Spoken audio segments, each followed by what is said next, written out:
सुनते रहिए करौली सरकार ऑडियो बुक।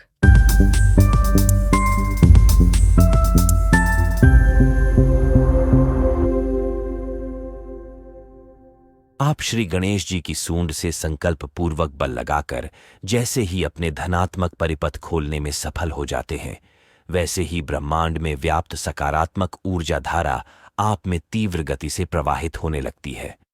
हवा रूपी ब्रह्मांडीय ऊर्जा तो बह ही रही है, केवल थोड़ा सा श्री गणेश रूपी बल लगाकर अपने घर की खिड़की खोलने भर की देर रहती है। ऐसा होते ही आप ताजगी से भर जाते हैं। इस प्रकार कहा जा सकता है कि ध्यान साधना के लिए गणेश जी न केवल आरंभ के लिए पूजनीय हैं, बल्कि उनकी आकृति ध्यान की संपूर्ण विधि भी है। इस विधि का पालन किए बिना न ध्यान किया जा सकता है, न कोई गहरे निर्णय लिए जा सकते हैं। निर्णय लेते समय में भी इसकी स्पष्टता होती है। जब व्यक्ति गहरा निर्णय ले रहा होता है तो भौहों के बीच यह सिकुड़न बहुत घनी हो जाती है, और यदि उथला ही निर्णय लेना है तो यहां कोई जोर नहीं पड़ता। इसी से तय हो जाता है कि आपका निर्णय कितना सही या गलत है। इसका यह भी अर्थ है कि कोई भी कार्य करने से पहले अच्छी तरह विचार किया जाए, अपने मन मस्तिष्क और इस आज्ञा चक्र पर पूरा जोर डाला जाए, तभी स्वयं में से सकारात्मक ऊर्जा का प्रवाह होगा। यह ऊर्जा प्रवाह गणेश जी के कारण ही होता है, इसलिए वह प्रथम पूजनीय है। मित्रों, पुस्तक नहीं, प्रमाण महत्वपूर्ण होते हैं। समस्त विश्व में यदि साहित्य का तुलनात्मक अध्ययन किया जाए तो सर्वाधिक साहित्य धर्म और धार्मिक विषयों पर रचा गया है। धार्मिक साहित्य में भी तुलना करें तो सबसे अधिक साहित्य भारतीय दर्शन की सनातन संस्कृति पर लिखा गया है। अन्य धर्मों में एकाधिक पुस्तकें ही हैं, बाकी उन पर टीकाएं हैं। इनकी तुलना में सनातन में 4 वेद, 18 पुराण, 2 महाग्रंथों, शास्त्रों, उपनिषदों के अलावा अनेकों श्रुति स्मृति, गद्य व काव्य ग्रंथ हैं। यहां मेरा आशय अधिक पुस्तकें होने के आधार पर सनातन को सर्वश्रेष्ठ धर्म घोषित करने का नहीं है, बल्कि आशय यह है कि भारतीय मनीषियों ने छोटे से छोटे बिंदु पर भी बड़े बड़े ग्रंथ रचे हैं, ताकि सामान्य बुद्धि से भी सब कुछ स्पष्टता से समझा जा सके। जैसे शरीर में कोश को ले लीजिए या चक्रों को, प्राणमय कोश को ले लीजिए या फिर मूलाधार चक्र को लीजिए।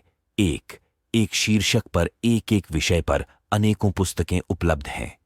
इतनी अधिक पुस्तकें होना अच्छी बात भी है और बुरी बात भी है। अच्छी बात इसलिए है कि किसी भी व्यक्ति की कोई भी शंका या उत्तर छूट न पाए, कुछ अनुत्तरित न रह जाए। बुरी बात इसलिए है क्योंकि इनसे बहुत सारे भ्रम भी उत्पन्न हो जाते हैं, हुए हैं और हो रहे हैं। अंग्रेजी में तो एक कहावत बन गई है, more study more confusion, no study no confusion. प्राचीन काल में ऋषि मुनियों ने लंबे गहरे शोध अनुसंधान के बाद ग्रंथ रचे थे। कालांतर में एक दोष यह आया कि विभिन्न संप्रदायों का चोला ओढ़कर जन्मे कतिपय विद्वानों ने उन ग्रंथों को पढ़कर अपनी कल्पनाओं से उनमें कुछ जोड़ दिया, कुछ घटा दिया। थोड़ा बहुत परिवर्तन करके अपने नाम से पुस्तकें भी प्रकाशित करा दी, उन्हें भी ग्रंथ नाम दे दिया। यदि वे कोई शोध अनुसंधान करते, कुछ नया खोजते, फिर लिखते, जैसा कि मध्यस्थ दर्शन के प्रतिपादक श्री अग्रहार नागराज जी ने किया, तब उस साहित्य का स्वागत ही होता। लेकिन देखने में आता है कि न तो कतिपय विद्वानों ने अपने आधार पर कोई शोध किया, न अनुभव के आधार पर कोई अनुसंधान किया। केवल अनुमानों, आशंकाओं और चर्चाओं से उठे कतिपय प्रश्नों और तर्कों को शांत करने या फिर अपनी मान्यता आधारित संप्रदाय परंपरा को श्रेष्ठ सिद्ध करने के लिए ग्रंथ रचकर यह अनर्थ किया है। परिणाम स्वरूप आज स्थिति यह है कि दीक्षा, ध्यान, धारणा, कुंडलिनी, समाधि जैसे संवेदनशील विषयों पर भी अनेक भ्रम में डाल देने वाली अनेकों पुस्तकें बिक रही हैं। इससे भी आगे बढ़कर कई चोलाधारियों ने तो इन विधाओं में सिद्धि कराने के नाम पर भी व्यापार चला लिए हैं। उनकी स्वयं की कुंडलिनी जागृत नहीं है और वे दूसरों की जागृत करा रहे हैं।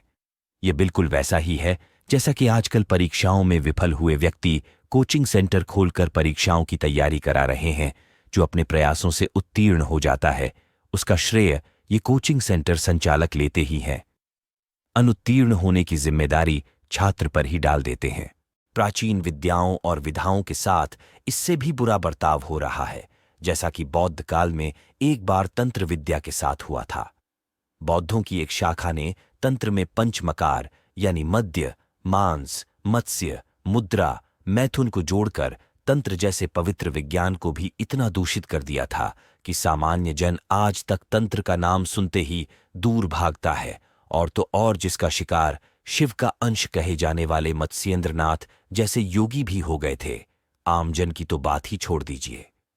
वे भी असम में जाकर भटक गए थे, जिन्हें बाद में उनके शिष्य गुरु गोरखनाथ वहां से निकाल कर लाए थे।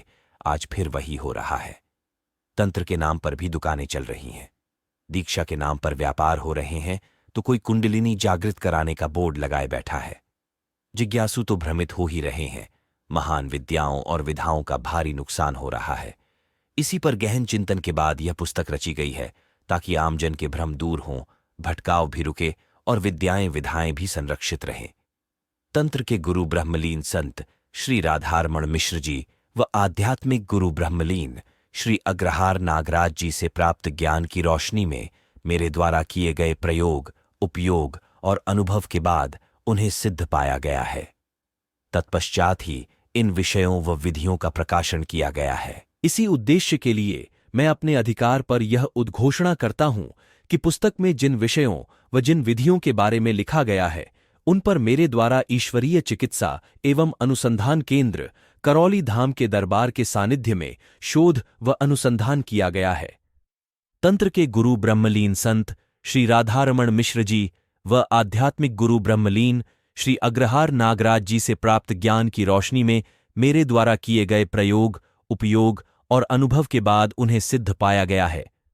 तत्पश्चात ही इन विषयों व विधियों का प्रकाशन किया गया है, जिससे भारी संख्या में आमजन लाभान्वित भी हो रहे हैं। यही इनकी सत्यता का प्रमाण है। पुस्तक पढ़ते समय किसी विषय पर यह प्रतीत हो सकता है कि उसमें अतिशयोक्ति है, या फिर कोई कह सकता है कि ऐसा तो हमने किसी ग्रंथ या पुस्तक में पढ़ा ही नहीं है, जैसा कि इसमें दीक्षा के बारे में, चक्रों के बारे में या समाधि आदि के बारे में लिखा गया है। उनके लिए यह अग्रिम स्पष्टीकरण है कि मैंने दूसरे ग्रंथों या पुस्तकों को पढ़कर इसे नहीं लिखा है, जो सही पाया है वही लिखा है। प्रत्येक प्रश्न के लिए मेरा उत्तरदायित्व है और प्रमाण के लिए करौली धाम का दरबार खुला ही है, जहां सुबह से शाम तक प्रमाणों की वर्षा होती रहती है। मेरा यह भी विश्वास है कि पुस्तक को पढ़ने या दरबार से जुड़ने के बाद सामान्य से सामान्य व्यक्ति में भी नई जीवनी ऊर्जा का संचार होगा, क्योंकि ऐसा होना सिद्ध चुका है। दरबार में सबसे पहले भूत के भ्रम और भविष्य के भटकाव को ही समाप्त किया जाता है। व्यक्ति के शुद्ध होने के बाद ही उसे दीक्षा का पात्र माना जाता है। इसमें कितना समय लगता है, यह व्यक्ति की योग्यता, श्रद्धा और समर्पण पर निर्भर करता है। किसी को दीक्षा ग्रहण करने लायक होने में वर्षों लग जाते हैं, तो कोई कुछ दिन या माह में ही स्वयं को तैयार कर लेता है। इसी के बाद उसकी आगे की यात्रा आरंभ होती है, जो कुंडलिनी जागरण समाधि से होते हुए समझ पूर्णता तक, बुद्धत्व तक जाती है। यह पुस्तक इस यात्रा में मौन मार्गदर्शक की भूमिका का निर्वाह करेगी, मेरा यह विश्वास है। ऐसे ही गुरुदेव के अमृत वचनों को सुनने के लिए सब्सक्राइब कीजिए करौली सरकार ऑडियो बुक चैनल को।